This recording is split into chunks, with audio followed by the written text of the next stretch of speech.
तो दोस्तों, इसके पहले यदि आपने वीडियो नहीं देखा है तो उन वीडियो को जाकर देखिए। तो अभी इस टाइम हमारा मेमोरी का टॉपिक चल रहा है। कंप्यूटर में कितने प्रकार के मेमोरी होते हैं हमने आपको पहले ही डायग्राम बता दिया था। इस तरह का डायग्राम बना था। मेमोरी दो प्रकार के होते हैं, ठीक है, आपको बताया था। उसके 3 भाग होते हैं, इसके 2 भाग होते हैं, ऐसे करके बताया था। उसको जाकर देखिए। मेमोरी वाले पार्ट 1 वीडियो को जाकर देखिएगा ज़रूर। तो कुछ क्वेश्चन रह गए थे, चलिए कराते हैं। मेमोरी 2 प्रकार के, प्राथमिक और द्वितीयक मेमोरी होते हैं, ठीक है। चलिए, पहला क्वेश्चन यहाँ पर दिया है। डायनामिक यानी गतिशील रैम। डायनामिक का मतलब क्या होता है? गतिशील। गतिशील रैम डी रैम स्थिर रैम यस रैम से धीमी क्यों होती है? D RAM require refreshing.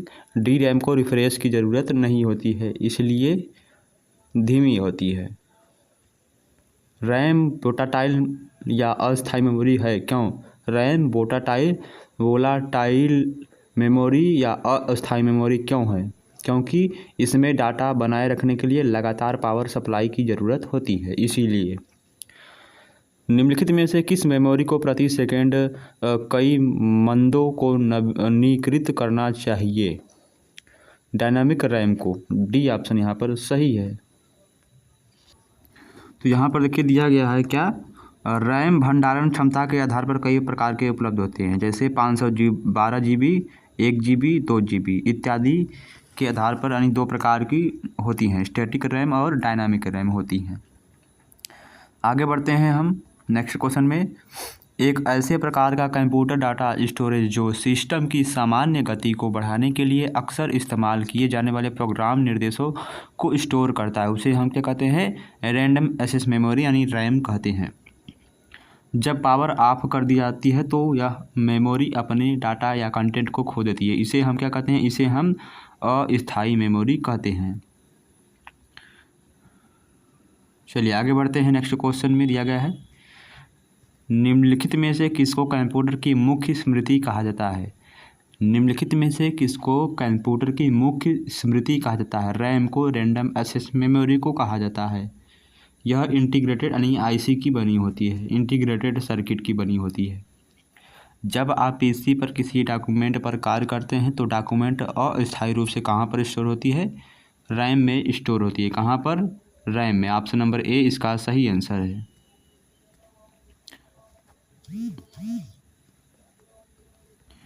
तो कहाँ पर स्टोर होती है? रैम में। ऑप्शन नंबर ए सही है। नेक्स्ट क्वेश्चन, कंप्यूटर में रैम का क्या तात्पर्य है? रैंडम एक्सेस मेमोरी होता है। क्या? Random access memory. B option यहाँ पर सही है। नेक्स्ट क्वेश्चन है, रैम का पूर्ण रूप क्या है? इसको आपको कमेंट में बताना है। रैम का फुल फॉर्म क्या होता है? इस क्वेश्चन को हम नहीं बताएंगे, आपको कई बार बताया जा चुका है। नेक्स्ट है, रैम के लिए एक परिवर्तित एन्क्रोनिम शब्द क्या है? रैंडम एक्सेस मेमोरी है या ईडीओ। रैम शब्द में ईडीओ का पूर्ण रूप क्या होता है? ईडीओ का फुल फॉर्म क्या होता है यहाँ पर? तो ईडीओ का फुल फॉर्म होता है एक्सटेंडेड डाटा आउटपुट। क्या है? Extended data output. D option यहाँ पर सही है। आगे क्वेश्चन है, यदि प्रयोगकर्ता को सीपीयू यानी जो कंप्यूटर को यूज करता है, यदि प्रयोक्ता को सीपीयू में तत्काल उपलब्ध सूचना की ज़रूरत हो तो यह किस में स्टोर की जानी चाहिए? यह रैम में स्टोर की जानी चाहिए। किसी कंप्यूटर की परमानेंट मेमोरी क्या कहलाती है? किसी कंप्यूटर की परमानेंट मेमोरी रोम कहलाती है, read only memory. Next question दिया है, वोलेटिलिटी इनमें से किस प्रॉपर्टी की है? वोलेटिलिटी इनमें से किसकी प्रॉपर्टी है? तो रैम की। ई ऑप्शन यहाँ पर सही है। निम्न में से सबसे तेज कौन सा है? इनमें से सबसे तेज कौन सा है? रजिस्टर है। सी ऑप्शन यहाँ पर सही है। आगे क्वेश्चन दिया गया है हमारा, एक बार वीडियो को शेयर कर दीजिए अपने दोस्तों के साथ। कंप्यूटर की पावर बंद करने पर किस शॉर्ट टर्म मेमोरी का डाटा स्वतः खत्म हो जाता है? रैम का। डी ऑप्शन यहाँ पर सही है। रजिस्टर उच्च गति स्मृति तत्व है जो स्थित होते हैं, कहाँ पर स्थित होते हैं? CPU में स्थित होते हैं। रैम के बारे में निम्नलिखित में से कौन सा सही नहीं है? रैम के बारे में कौन सा सही नहीं है? तो रैम के बारे में जो सही नहीं है वो option D, sequential access memory. यह कथन क्या है? गलत है। रोम में स्टोर किए गए प्रोग्राम को हम क्या कहते हैं या क्या कहलाते हैं? उसे हम फर्मवेयर कहते हैं। सी ऑप्शन यहाँ पर बिल्कुल सही है। तो आगे हमारा क्वेश्चन है, यहाँ पर दिया गया है कंप्यूटर के शब्द रोम क्या है? तो रीड ओनली मेमोरी। क्या है? Read only memory. आगे क्वेश्चन दिया गया है हमारा, कंप्यूटर विज्ञान में रोम का विस्तारित रूप क्या है? Read only memory. क्या है? Read only memory. C option यहाँ पर सही है। बिजली बंद कर दिए जाने के बाद जो स्टोरेज अपना डाटा रखती है उसे हम क्या कहते हैं? उसे हम नॉन वोलाटाइल मेमोरी कहते हैं। क्या? Non volatile memory. आगे बढ़ते हैं, जब इसमें बिजली बंद हो जाती है तो मेमोरी के कंटेंट्स गुम यानी नष्ट नहीं होंगे। किस में नहीं होंगे? उपयुक्त में से सभी में। रोम में, EEPROM में, EEPROM में। और नेक्स्ट क्वेश्चन में दिया गया है रोम इज, यानी कि रोम का फुल फॉर्म क्या है? इसको भी कमेंट यानी कि रोम है एक नॉन वोलाटाइल मेमोरी, यानी कि दिया गया है A option random access memory. ROM क्या है? रैंडम एक्सेस, सॉरी गलत दिया है यहाँ पर। ठीक है, यहाँ पर देखिए मेमोरी के प्रकार बताए गए हैं। इसके जो हमने शुरू में मेमोरी के चैप्टर शुरू किए थे तो वहाँ पर भी मेमोरी का इस तरह से डायग्राम बनाया गया था। क्या? जो हम शुरू में बताए थे तो उस तरह से वहाँ पर भी डायग्राम बनाया गया था। दिया गया है नेक्स्ट क्वेश्चन, निम्न में से कौन सा कथन सत्य है? तो सी ऑप्शन, रोम में प्रोग्राम स्थायी होते हैं और रैम में अस्थायी होते हैं। कंप्यूटर में बनी परमानेंट मेमोरी को हम क्या कहते हैं? रोम कहते हैं। बी ऑप्शन यहाँ पर सही है। कंप्यूटर में परमानेंट मेमोरी को क्या कहते हैं? क्या कहते हैं? रोम। बी ऑप्शन यहाँ पर सही है। कंप्यूटर के निर्माता उपयोगकर्ता द्वारा एक बार प्रोग्राम किए जाने के बाद निम्नलिखित में से किसे संशोधित नहीं किया जा सकता है? रोम को। डी ऑप्शन यहाँ पर सही है। रोम रोम क्या है? एक प्रकार का रोम नॉन वोलाटाइल स्मृति है यानी मेमोरी है। बी ऑप्शन यहाँ पर सही है। नेक्स्ट क्वेश्चन है, रोम मेमोरी है क्या है? केवल पढ़ने के लिए। निम्नलिखित में से कौन सा नॉन वोलाटाइल मेमोरी यानी स्मृति का उदाहरण है? कौन है? रोम। सी ऑप्शन यहाँ पर सही है। नेक्स्ट है, वह डाटा जो मेमोरी में निर्माण के समय ही रिकॉर्ड किया गया हो और उसे प्रयोक्ता परिवर्तित या मिटा नहीं सकता, उसे हम केवल क्या कर सकते हैं? केवल रीड कर सकते हैं। नेक्स्ट है, कंप्यूटर को जब चालू किया जाता है तो कंप्यूटर जो स्थायी निर्देश का उपयोग करता है एवं दूसरे निर्देशों द्वारा परिवर्तित नहीं किया जा सकता है, उसे किसमें निहित होता है? रोम में। ए ऑप्शन यहाँ पर सही है। विषम का चयन कीजिए। इसमें से विषम क्या है? रोम। रोम क्या है? एक विषम है, स्थायी मेमोरी है। ठीक है। नेक्स्ट है, रीड ओनली मेमोरी की कौन सी विशेषता उसे उपयोगी बनाती है? बी ऑप्शन, रोम में डाटा नॉन वोलाटाइल होता है अर्थात बिना इलेक्ट्रिकल पावर के भी यह रहता है। कंप्यूटर की स्थायी स्मृति को हम क्या कहते हैं? रोम कहते हैं। बी ऑप्शन सही है। रोम की किस किस्म पर डाटा केवल एक बार अंकन किया जा सकता है? P ROM. ए ऑप्शन यहाँ पर सही है।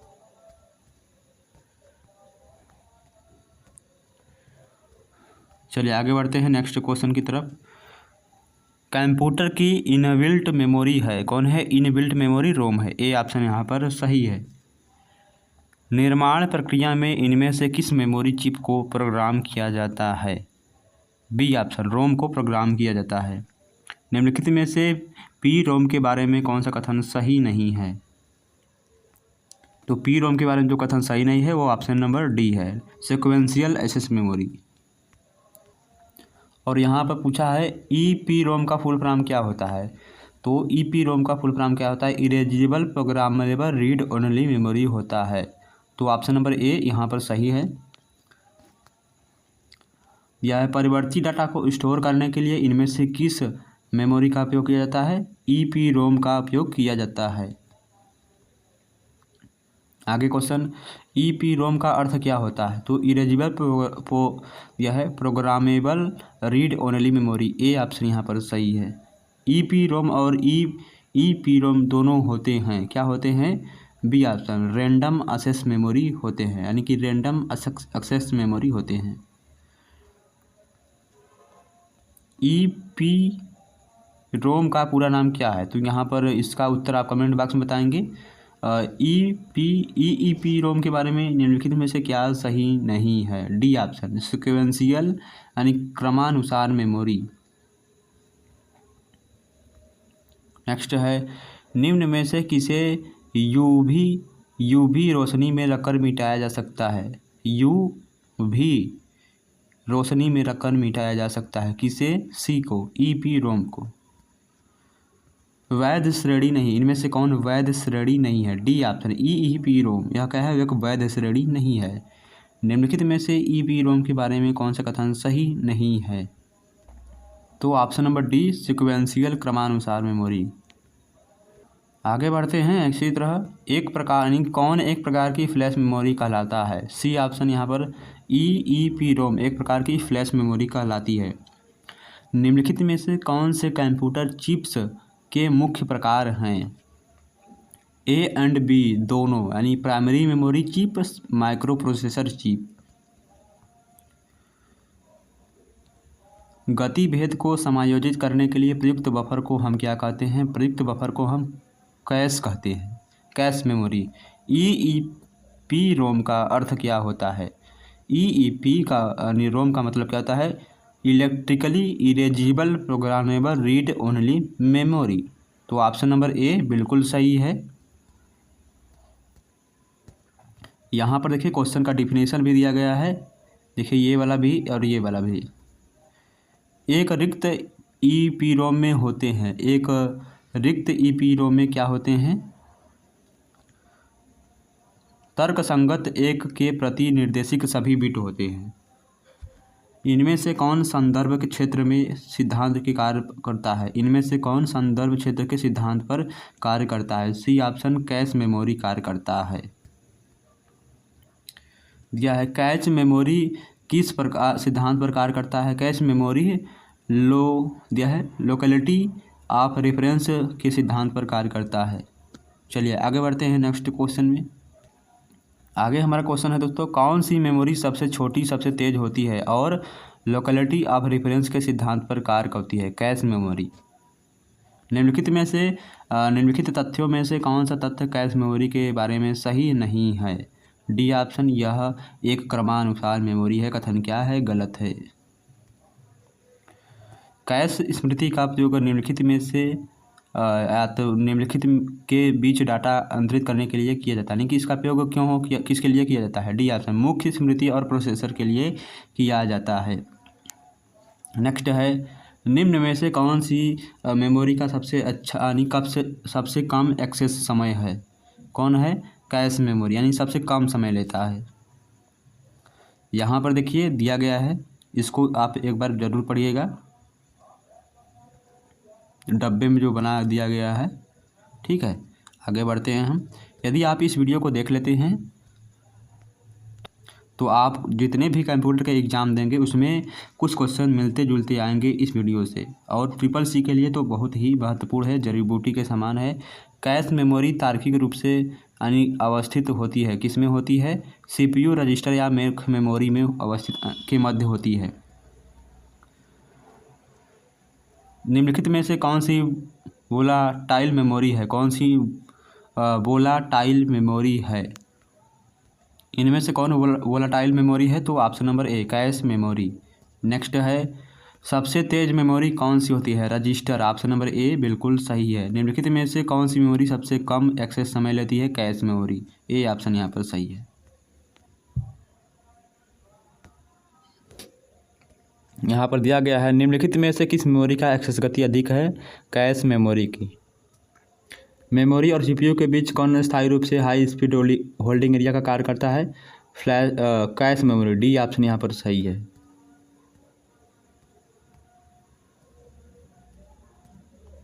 चलिए यहाँ पर आगे बढ़ते हैं हम नेक्स्ट क्वेश्चन में। कंप्यूटर सिस्टम में दूरस्तर महंगा और अपेक्षाकृत छोटा संग्रह क्या है? Cache memory. निम्न में से किस मेमोरी में सबसे अधिक डेटा एक्सेस स्पीड होती है? Cache memory. बी ऑप्शन यहाँ पर सही है। उच्च कंप्यूटर में इस्तेमाल की जाने वाली उच्च गति की मेमोरी को क्या कहते हैं? कैश मेमोरी कहते हैं। कंप्यूटर की सबसे उच्चतम गति वाली मेमोरी कौन सी होती है? कैश होती है। नेक्स्ट क्वेश्चन दिया गया है हमारा, निम्न में से सबसे तेज कंप्यूटर्स मेमोरी कौन सी होती है? कैश मेमोरी होती है। निम्नलिखित में से किस मेमोरी यूनिट को प्रोसेसर द्वारा अधिक तेजी से अभिगम किया जा सकता है? तो किसे किया जा सकता है? कैश मेमोरी को। कैश मेमोरी यानी कैच मेमोरी या कैश मेमोरी क्या होती है? रैम होती है एक प्रकार की। कैच में से वर्ड को हटाते ही मुख्य मेमोरी को अद्यतन करने की विधि को हम क्या कहते हैं? अद्यतन करने की विधि को हम राइट बैक कहते हैं। आगे क्वेश्चन दिया है, निम्नलिखित में से कौन सी स्मृति द्रुततम है? कौन सी स्मृति द्रुततम है? तो यहाँ पर दिया गया है सी ऑप्शन, कैश मेमोरी। चलिए आगे क्वेश्चन है, कैश मेमोरी किन के बीच क्रिया करती है? सीपीयू और रैम के बीच क्रिया करती है। निम्नलिखित स्मृति प्रकारों में से कौन सा डाटा का स्थानांतरण एवं भंडारण दर के अनुसार सबसे मंद स्मृति का प्रकार है? कौन है? फ्लैश मेमोरी के। अब आ गए हमारे फ्लैश मेमोरी के क्वेश्चन। नेक्स्ट क्वेश्चन है कि सीपीयू की संसाधन शक्ति को बढ़ाने के लिए सीपीयू और रैम के मध्य कौन सा माध्यम प्रयुक्त होता है? दिया गया है कैश स्मृति। डी ऑप्शन यहाँ पर सही है। निम्न में से कौन electrically erasable programmable read only memory का एक उदाहरण है? कौन है? Flash memory. सी ऑप्शन यहाँ पर सही है। अब देखिए यहाँ पर दिया गया हमारा द्वितीयक मेमोरी। क्या है द्वितीयक मेमोरी? यानी सेकेंडरी मेमोरी। मेमोरी दो प्रकार के होते हैं, प्राथमिक मेमोरी और द्वितीयक मेमोरी, हमने पहले ही बताया था। तो कंप्यूटर्स में द्वितीयक संग्रहण सिस्टम के रूप में निम्नलिखित में से किसका उपयोग किया जाता है? किसका उपयोग किया जाता है? फ्लॉपी डिस्क का उपयोग किया जाता है। ए ऑप्शन यहाँ पर सही है। नेक्स्ट क्वेश्चन है कि फ्लैश मेमोरी के बारे में निम्नलिखित कथनों में से कौन सा कथन सही नहीं है? तो बी ऑप्शन यहाँ पर सही नहीं है। सॉरी, बी ऑप्शन नहीं, सी ऑप्शन यहाँ पर सही नहीं है। यह सामान्य यांत्रिक डिस्क ड्राइव से अत्यधिक सस्ता है। नेक्स्ट है, निम्नलिखित में से क्या द्वितीयक संचयक यूनिट नहीं है? निम्नलिखित में से क्या द्वितीयक संचय यूनिट्स नहीं है? रैम। ए ऑप्शन यहाँ पर सही है। तो चलिए द्वितीयक मेमोरी के कुछ क्वेश्चन करा देते हैं। इसके आगे वीडियो में हम द्वितीयक मेमोरी के और महत्वपूर्ण प्रश्न बताएंगे। निम्न में से कौन सा सेकेंडरी मेमोरी में सबसे अधिक नहीं, यानी कि मेमोरी से संबंधित नहीं है? कौन नहीं है? A option, platter. Removable media में सभी शामिल होते हैं सिवाय किसके? हार्ड डिस्क ड्राइव के। स्टोरेज डिवाइस कौन सी नहीं है? D option, printer. कंप्यूटर का कौन सा भाग सूचना को स्टोर करने में सहायक होता है? C option, disk drive. Next है, ए सी डी रा डिस्क यानी कि यह क्या है? D option, can be erase and written यानी को मिटाकर फिर से उसमें लिखा जा सकता है। कंप्यूटर का कौन सा भाग सूचना स्टोर करने के लिए सहायक होता है? C option, disk drive. Computer की हार्ड डिस्क क्या होती है? कंप्यूटर हार्डवेयर होती है। कंप्यूटर हार्डवेयर है। कंप्यूटर की हार्ड डिस्क कंप्यूटर हार्डवेयर है। सी डी रा का पूरा नाम क्या होता है? सी डी रा का फुल फॉर्म होता है compact disk rewritable. Hard disk के आंतरिक ट्रैक का घनत्व सबसे बाहरी ट्रैक के घनत्व होता है मोर देन से अधिक होता है। सी डी रोम और सी डी रा में क्या अंतर है?